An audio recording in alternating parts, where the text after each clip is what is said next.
So, in the art of sacred listening, training, and retreat, one of the key components that makes this work what it is creating a safe container where everyone in the circle feels a sense of belonging and where they know that they are safe to express themselves, where they won't be judged, and where they will feel accurately seen and heard and understood.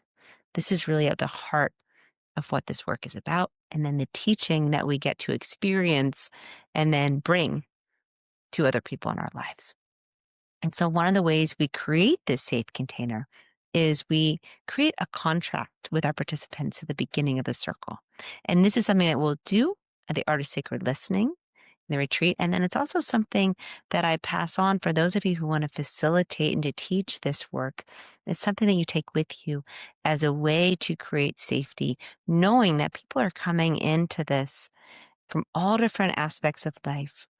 And that it can be a really scary thing to come into a space where you're invited to be vulnerable with something as sensitive as your grief or as what you're going through after a loss.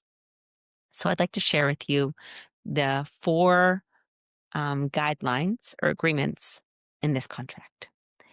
It begins with confidentiality.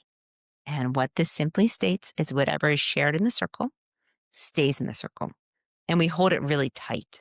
Not only do we not share anything that's been spoken with anyone else outside of that space, but I invite participants when they see each other out in the world, at the grocery store or wherever, to not bring up something to that person that they shared outside of the circle.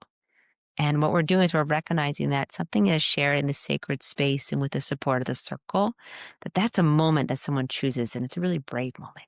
And it may be that when you see them in the grocery store, they're not thinking about that and that they don't necessarily have the resource or support to even handle that being brought up to them. So we ask that we hold it on that level to not bring up someone else to share to them outside of the circle. Number two is to speak from your heart and to own your own experience. With this guideline, we're recognizing that we are going to relate to each other. It's somewhat the point of group work, and we're going to see ourselves in each other. And with that, it can be very easy to unintentionally project our own experience. So with this guideline, we're invited to speak from our own experience and to own what is ours, allowing each other person to do the same. The third one piggybacks on that and is often one of the hardest ones for participants because everyone's coming in looking for connection. And with this guideline, we call it no crosstalk. And what this means is we're not going to actually have cross conversations within the group. So each person has a chance to share.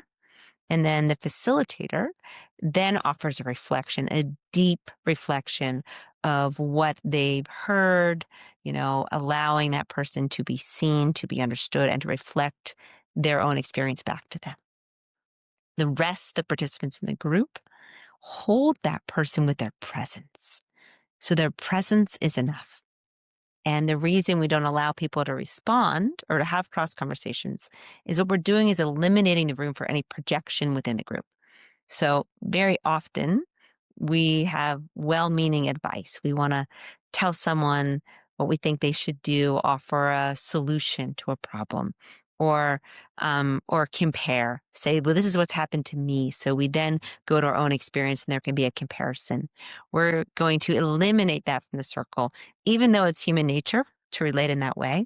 But in this space, in this container, each person has a chance to just be seen and heard in who they are and what they're experiencing without anyone else interjecting or adding to it.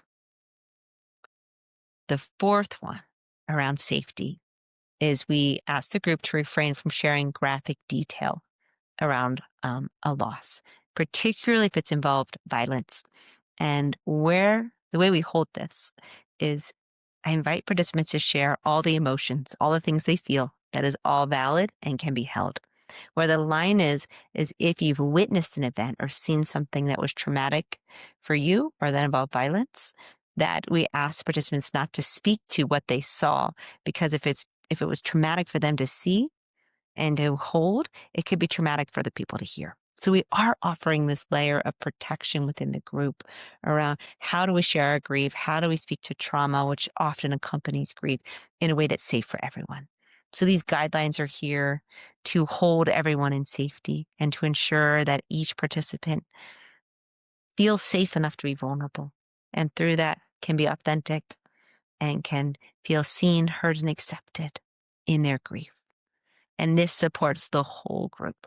So this is the foundation of the art of sacred listening, of creating safety in something that you will both receive as a participant in this training and something that you will learn how to support others to feel the same.